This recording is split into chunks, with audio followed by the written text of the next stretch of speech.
startups will win in the AI space. The way you interact with your computer, something that you talk to medical advice about, or in our case, like a friend. It'll just keep track of your whole life, basically, your whole memory. So something that is basically your best friend and understands you to that level. You don't have to really over explain yourself to it because it understands you based off previous context. AI is going to be really cool when it can prompt humans. You did this today. Can I help you with this? All they did was use their thoughts to do it from a brain implant by Neuralink. Just like, whoa, this is starting to get freaky.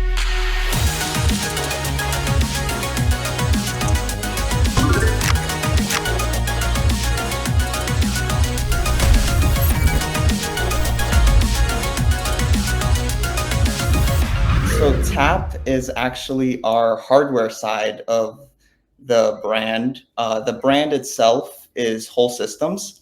What we're creating is basically a personalized AI companion, which will the point of it is really the memory. So unlike, for example, Rabbit, where they have more of an action-based approach, we're going for more of a memory-based approach, which means that almost like a human, when you're talking to it, it will personalize itself over time to you, um, based off your interactions.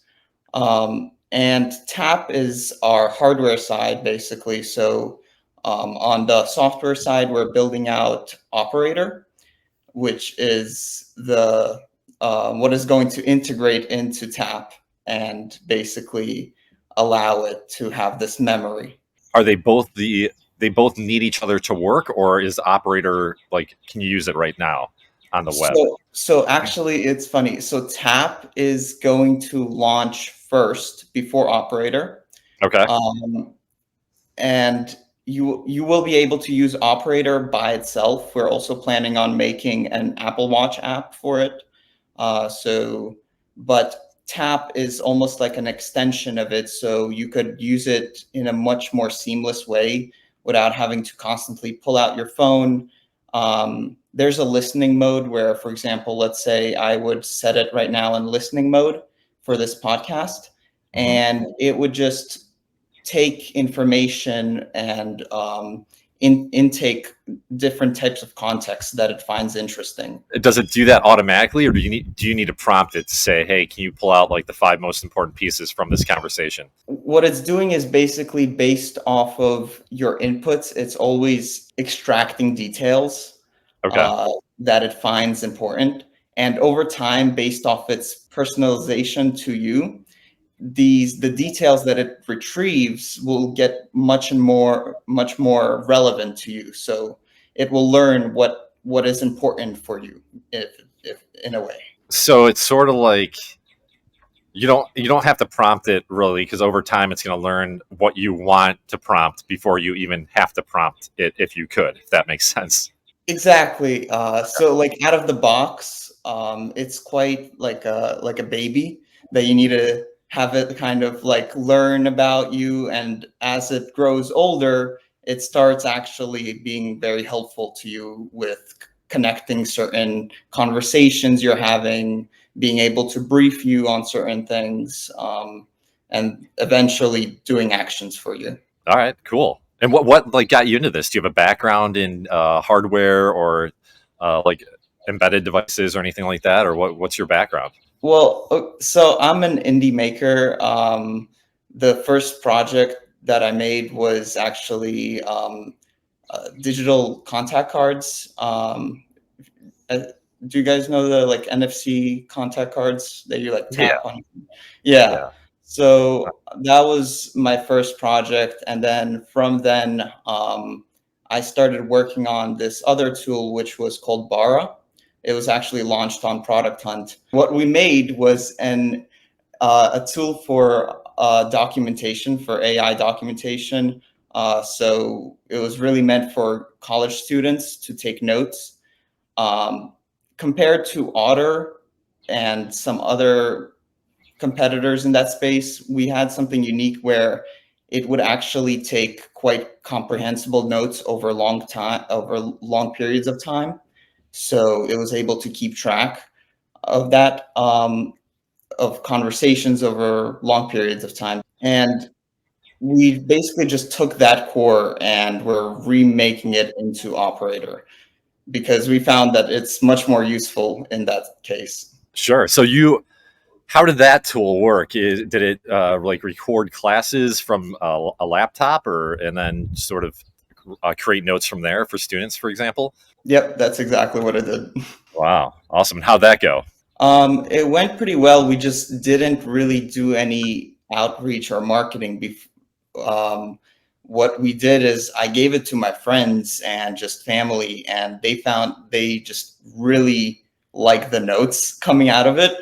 Uh-huh. When they had it record for like an hour or two, let's say they just have a conversation and they want detailed documentation in a specific format. So they were able to get that over 3 hours of conversation. Uh, so that was really useful. But we realized that the system that we built out for basically the context system that we built out to facilitate that, um, we just decided to remake it into Operator. Cool. Because they can sort of, instead of doing just notes, it can do pretty much anything that you'd ever Exactly. want. It's All right. just it'll just keep track of your whole life, basically, your whole memory. So is there some platform that you can log into to kind of edit how as far as the device goes, at least, that you can edit kind of your conversations and store things on and stuff like that? Or how does that all work? So once it's integrated into Operator, there will be what we will call a portal, and it will be like a web interface where you could log in. It will give you not only will it give you just the data that's stored in there, it will give you much more detailed connections between your data. So if it sees correlations between certain topics that you're working on, so let's say you had a conversation here with a person that it listened to, and then you watch the podcast and it finds some interesting correlations between that you could work on, or that it sees that you're like working towards. It will bring that up and showcase that, like, hey, this is maybe a interest point of yours, for example. It looks like you have a team of people. Is it just 2 people max, or do you got more than that? So we have a team of 3 people, and we also have one person that's helping us out with the launch currently. Okay. And are you, just to be clear to the people listening, are you you're the founder of this, or is there a co-founder? And what's your role in the company? Exactly. So it's Okay. me as the founder, and then my brother, who is the co-founder. I'd like to say that I'm more of like an idealist, and he's more of like he's more practical, if that makes sense. Yeah. You're like the guy that has all the ideas. Say, let's get this done, this done, and this done, and he's the one that does it. He's more like he's more of the CFO, I would say. Okay. And then I would be more of the CTO. Gotcha. Well, I mean, that brings a good point. Is like, if you're more like the CTO, doing the hardware, is that like, a lot of people have a lot of experience with software, software developers, coders, programmers, but doing hardware is a completely different niche. Do you guys have a background on that, or you sort of just figured it out as you went? Well, I have a background with talking with manufacturers, and so does my brother, based off of like just other stuff that we've done, business stuff with like the family. So we're quite comfortable with that. So, and we had quite a lot of connections that we could reach out and ask, can we make this? How can we make this? Let's, basically at this point, batch 1 is a sample run Okay. to see how the market will basically react, how people will use it, what will be the feedback, what features they will want. And from there, we will continue building out the software. Awesome. And when do you guys look for batch 1 to be available? I know you guys have it's Kickstarter, right? It's not a Kickstarter. It's just 400 units. We're launching early April. Okay, my bad. Yeah, we're launching on Product Hunt, and it's just first come, first serve for the 400 units. We're launching ready to ship. So as soon as you buy it, we ship it. Sweet. And those, you still have some available for the first batch if anyone wants to buy them right now. Yeah. The 400 units will go live early April. Like, they're all available. Awesome. I feel like anybody, like any hardware device for AI, like instantly sells out. I mean, I hope you guys, do as well, but it's all about marketing as well. So I think you'll do very well. We'll see how it goes, but it's exciting to release a hardware product in the AI space for sure. Yeah, definitely. This is the first week that we started kind of actually publicly talking about it and communicating with people and potential customers. So, and we've seen a very good response so far, right? People are very interested in supporting us and just buying the product itself. And it's pretty reasonably priced. What's the price again?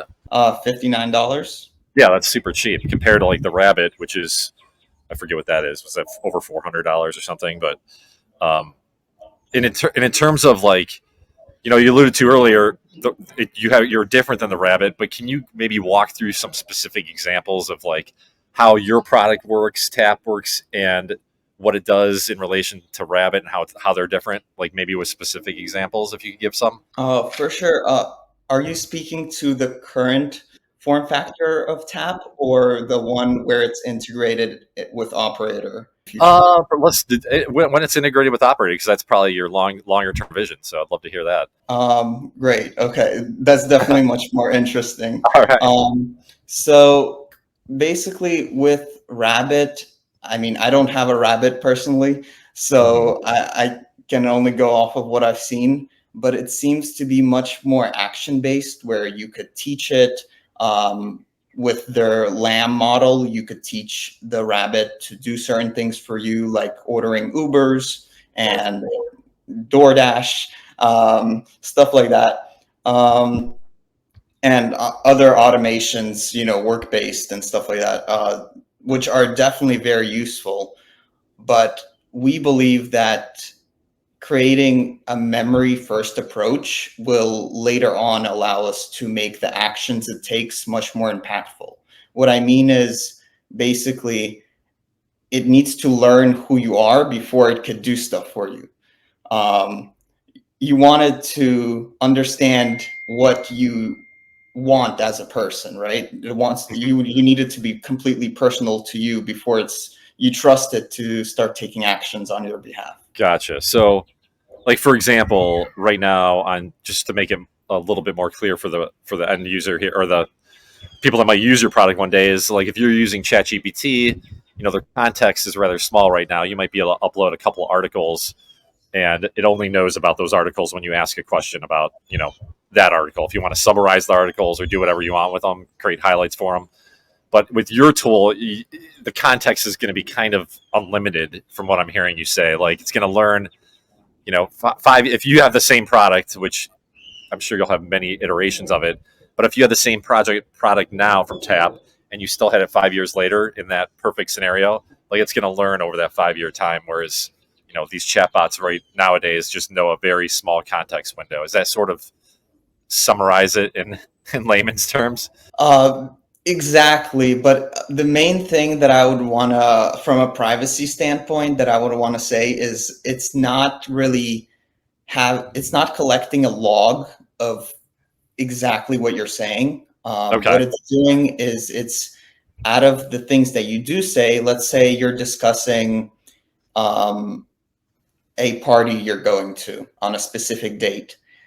It's not going to collect the whole conversation. It's just going to be like, okay, that's an important thing. This date, you're going to this party. Let's keep that. Let's, save that. And later on, maybe you say something and I realize that you're saying that you're going to go to something else the same day. And it's going to tell you, oh, wait, you have a party that day. So it's able to Awesome. act as a reminder, as a calendar, and all of that at once, basically. That's really cool because most of the time you would think it would need all the data all the time, but it's going to learn what data it needs via your past conversations with it. So, like, that's a huge help for privacy. Awesome. In terms of like using it, is the device always on listening, or how does that work? So we will have different inputs. Most of the time, people will use like the conversation input where you just tap press and you talk to it, you say something, you let go, it answers. But we'll also have a mode which is like listening mode, which you Okay. could. We're not sure exactly how you're going to switch into it on the actual tap device yet. It'll probably be like a double click or something like that, where you'll basically let it like listen to a whole conversation. So it could be 20 minutes and you're just letting it listen along. Um, so there's different inputs, and obviously there's a privacy light to let people know it's active when it's No, that's working. cool. That's one of the questions I was going to ask you.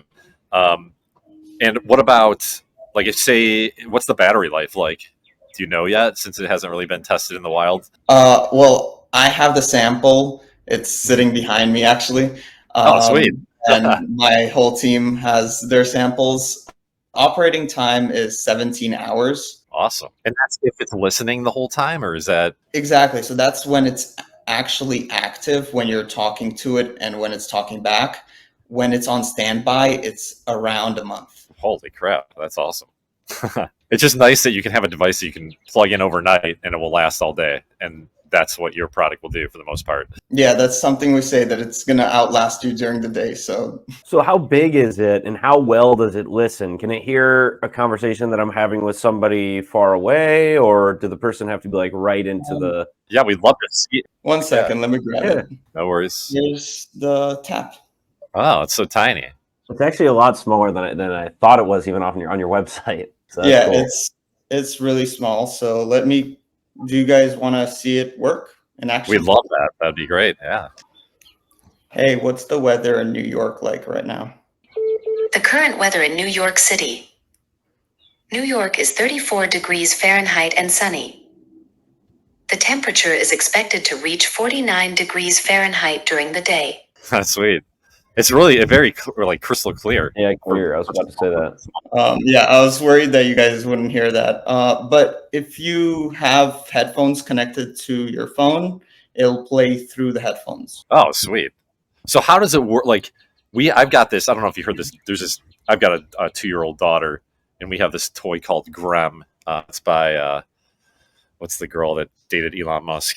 His name I forget. But anyways, it's an AI toy, and you can talk to it, and it responds back. It uses ChatGPT, and it connects to your Wi-Fi. But it's always on. So like if I can't have it on and just have a conversation with my wife or have a conversation with my kids, because it's always listening to all three of us talk, and then it will like answer questions even though I'm asking the question to my wife.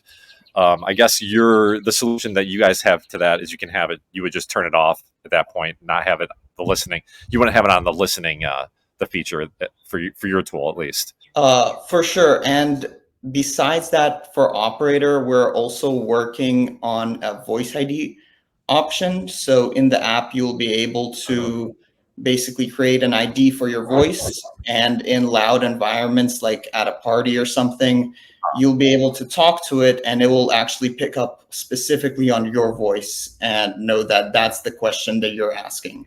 And whatever else is going on is other people. That's awesome. That's a huge win because it's so annoying when that thing's on. So that's sweet that you guys thought of that. That's awesome. I wanted to ask your opinion on, we see a lot of the AI hardware solutions gaining a lot of popularity. Like Ryan said, Tap, we see with your product. And then like we've alluded to before, like the Rabbit R1, we've seen the Humane AI pin. There's been rumors of AI glasses. What is kind of your vision for AI more generally as it makes its way into more hardware solutions? I think that something Sam Altman said in a Greylock interview is really our vision for this. basically the question he was asked was what startups will win in the AI space, right? And he said that he believes that there'll be a couple of foundational models. So you see that in terms of GPT from OpenAI, Gemini from Google, and there's a couple of more. But besides those, that's not where the win for startups in AI is.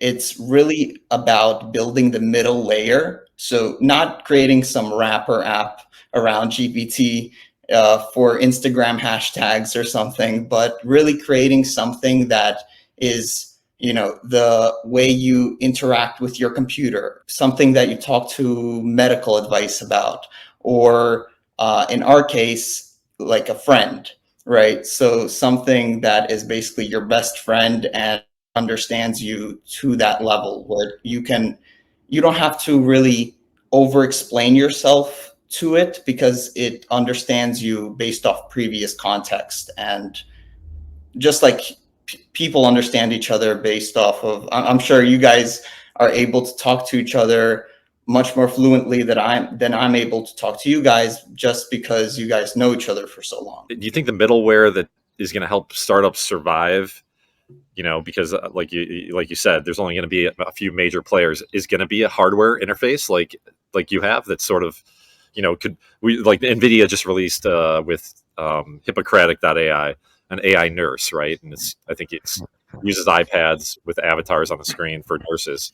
But is that how you sort of envision it from what you're saying? I believe that it could either be a software approach or hardware or both in our case.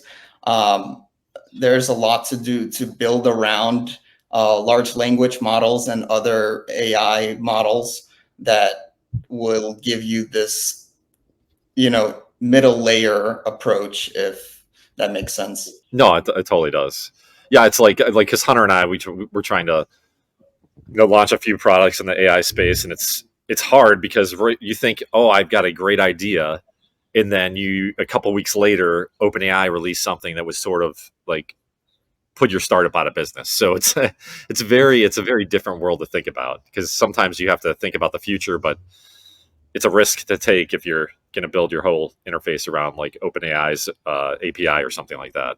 Yeah, for sure. And I think that's something that is a win for Tap that the other competitors are kind of stemming away from, Mhm. which is basically being powered by these large APIs. I don't think that Humane's and I'm not trying to down them. I think their products are great, but the most correct approach to an AI wearable, I think leveraging what OpenAI and or Google has built out, and just kind of connecting your product to that uh, is the best way currently. One thing that stood out from what you said is you said your Tap is going to be like your almost like your best friend. Is that sort of like kind of eye opening in a way because it's going to know everything about you? But that's makes a lot of sense from what you described this product is. So does that scare you or does that excite you?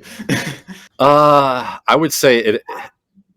At first, the only reason why I don't think it doesn't scare when you first mentioned that it doesn't scare me at all. I think it's like cool. I guess the scary thing about it, and this topic keeps on coming up in our podcast over and over again, is the fact that why would anybody, if the AI is going to get so good, why would you want to speak to anyone other than your AI best friend? Because it's going to know you better than anybody else. It's not going to fight with you, and it's just going to feel more comfortable and it's going to feel more comfortable to talk to than talk to a human counterpart. Even if you love your human friend, your human best friend, I can see a future where you don't want to talk to anybody human with, and I guess that's the scary part. But no one knows how this is going to play out. I don't. I guess I see that, but I think humans like the imperfections in a way, um, a little bit. So I don't think this is the end of humans talking to each other. We're going to have like be in the Matrix with neural links hooked up to our heads, and everyone's reading our minds. At that point, I think when we're sending thoughts to each other and not speaking, that's the end of conversation. Yeah, it's interesting that you said that, because Neuralink just came out, or they've been working on this for a while, but their first patient was just able to play chess. I don't know if you saw that. And then they're able to play chess and then also post on X, and they did that all without using. All they did was use their thoughts to do it, from a brain implant by Neuralink. And I'm like, and Ryan and I were talking about this a little bit earlier. I'm just like, whoa, this is starting to get freaky. Like I'm all for the chat bots and stuff, and now we're using like this mind control where we're literally hooking stuff up to our brains, and it makes me wonder, like, it's kind of, I mean, it's obviously super cool, but it makes you wonder about like the implications. Like, is there going to be 10, 20 years from now, it's just a given that, like, when a baby's born, you just put, like, like some people get like circumcised or whatever, you just put the little chip in their arm, and it's like, oh, do you want us to chip your kid? Oh yeah, go ahead. They put the little like chip in their arm, and or in their brain or whatever, and they have this little chat bot that follows them throughout their lives. I don't know. It's just an interesting little thought. I mean, nobody knows where this is going to go. It seems like, for me, it seems like there will be kind of this division, almost like a new Amish community 100%. that emerges. The Yeah. like non-AI, non-body invasive kind of like Right. tech or like community, basically.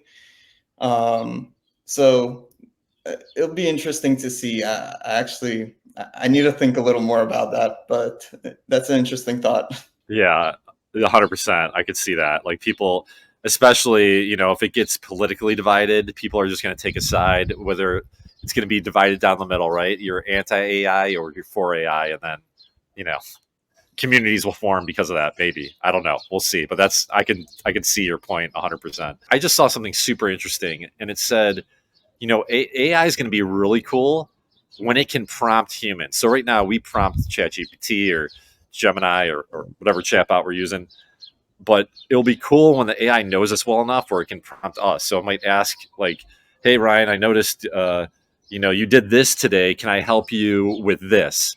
Like, is that something you think Tap could eventually do as well? Like, it will ask you out of the blue if you need help with something. That's definitely something we are already thinking about. We were about 2 months ago or so, we were talking with my developer about basically such actions, which are forthcoming actions. The Mhm. problem that we would have currently, that we realized that would be quite a big hurdle, is to know when we can say something. Yeah. Where a human, they have ears and they're always kind of listening. When can I say something? When can I not? In this case, we would always have to listen. When can we say something? When is, there's a conversation going on, or something else. Yeah, that's a good point. So maybe you could do it in your listening mode, right? Like, if you wanted to. Definitely. So in the current listening mode, in our demo, what happens is inner thoughts pop up on the screen. So it's a mobile application. So when it's in listening mode, if your screen when you're in the app, you will see inner thoughts of the AI pop up, what it's thinking about. So, oh, that was interesting. Let me save this part. Things like that. In that case, maybe a nonverbal kind of cue to ask something. Got it. No, that's awesome. I think it'd be a big help to have. It's like having someone, it looks like you have a clip on the device. It's clipped onto you all day, and it's just like sort of. I don't know, it's probably a bad analogy, but we're broken as human beings. We're not perfect, so it's like having a cast on your arm or something. Except for it's actually that's like a negative way of looking at it, but it's going to help you throughout the day. It's like having someone that can aid you at all times. Right, exactly. It's how before talk shows, usually there's a person that briefs the talk show host on what's about to happen. like a summary, for example. Yeah. That's basically what this would provide for you 24/7 plus a million other kind of benefits, but that would probably be one of the main ones, is just being able to, for me jumping into this podcast, I would be able to ask who's Ryan, right? Can you give me some information on this podcast? Can you brief me on what's kind of going to happen? And it would just in a before, for me, this would take around 10 minutes to research, at least.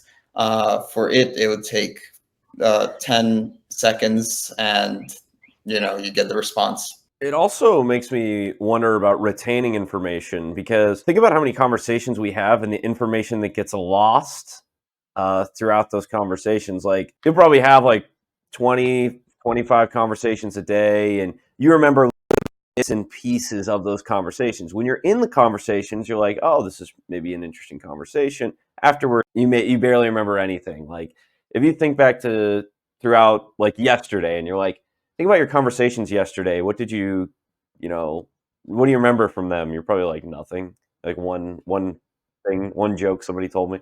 But it's like, if you could, at the end of the day, review your conversations and be like, what were some of the highlights of the conversations I had today? I wonder if that reinforcement would like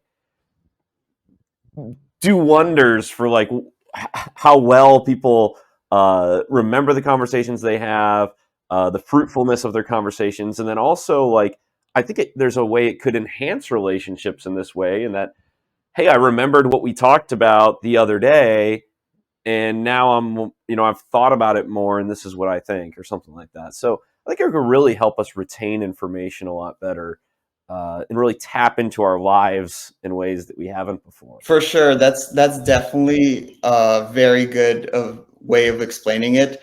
Internally with the team, we refer to this as a beach analogy.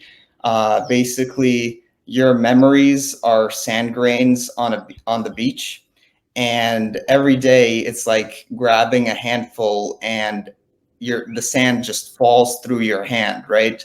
Uh, and just is mixed in with all the millions of other sand grains that you have.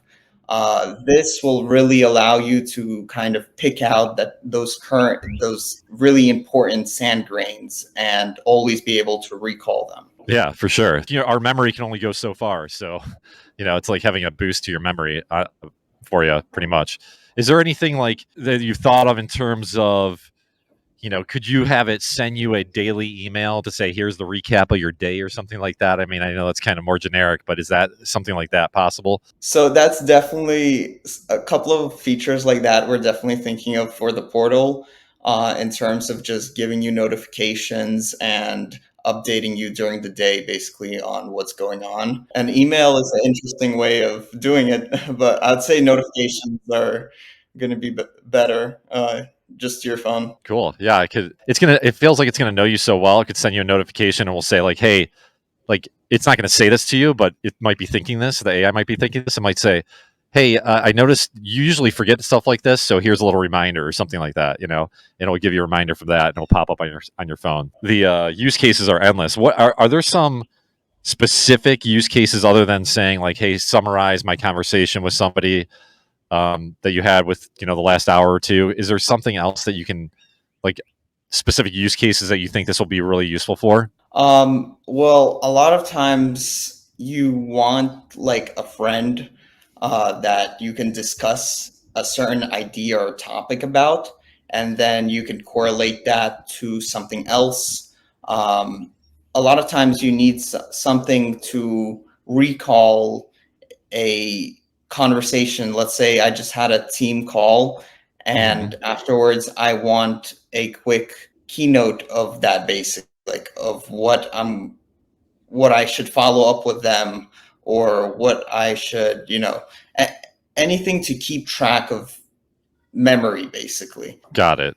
So how does it work in terms of, like, say if you're having a conversation, with a meeting, and you need the keynote, you need the most important parts highlighted of that meeting. It sounds like it doesn't send everything to the cloud. It only picks out the parts that it thinks you want. But what if you ask it a question about something that it didn't record, or does it record everything locally and then delete it after a while? Like, how does that work? Right. So locally, it does have a log locally, basically Uh-huh. of that's actually so the system that we have built out for it is called LCR, large context recall. So there's three memory layers. The first memory layer is your human, so that's basically you, and its persona for itself that it changes over time based off of you talking to it. That's the core layer. Then it has the recall layer, which is what you just started talking about, which Mhm. is almost like a log of everything that you've talked about, but that's stored locally, and Okay. it could search that via timestamps. So you could search that based off date of and time. Mm. An archival layer that is basically a vector database, a formatted vector database for Mhm. it to organize its memory. Okay. That's the insight engine. That's what we call it. Awesome. So it's like the best of both worlds. Your privacy's on the device, and it might remember some key facts, but that it puts in the cloud in like a vector database, maybe. But for the most part, it's not going to take all your conversations and put them in the cloud. Exactly. Awesome. The actual conversations that it's fully recording, that's locally stored, and only Mhm. the key details that it finds interesting are stored in the cloud. And now that we're talking on technology, can you go into a little details of how it works in the background? I mean, share as much as you want. You don't want to give away your secret sauce to the project, but do you use like OpenAI's API or use some other large language model to do the AI magic? Well, that doesn't give away anything at all, honestly. Okay, So good. the way that the LCR is built out is it's a framework that you could plug in any LLM. So you could Awesome. plug in Gemini, you could plug in GPT, you could plug in Claude into it, and or you could even run a llama in your on your NAS or something and plug it Mhm. into it, and it'll work actually at that point fully locally for you. So you would just is the interface going to work like you open up the app and you type in your API key for whatever large language model you want to use, and then it would sort of work from there? Exactly. Okay. We think that we're going to be basically um, facilitating the memory storage and organization of it. So basically running the actual operator, the LCR of the operator, and you plug in the LLM that you would want to use. Awesome. Very cool. Is there anything else you want to tell us about the project before we start wrapping things up here, Max? Other than you guys should go follow it on Product Hunt, uh, search up Tap, you'll find it. Yep, that's it. Yeah, so you can find it on Product Hunt if you search Tap. Also, you can just type in your browser heytap.tech. You can check it all out, how it works. You can see the model, everything like that. And then also you can check out our Ryan and I's weekday newsletter, fry-ai.com, where we keep up on the latest in AI news. And then be sure to check out Fry AI on YouTube. And then also be sure to subscribe to Behind the Bots so you can see cool interviews like this one.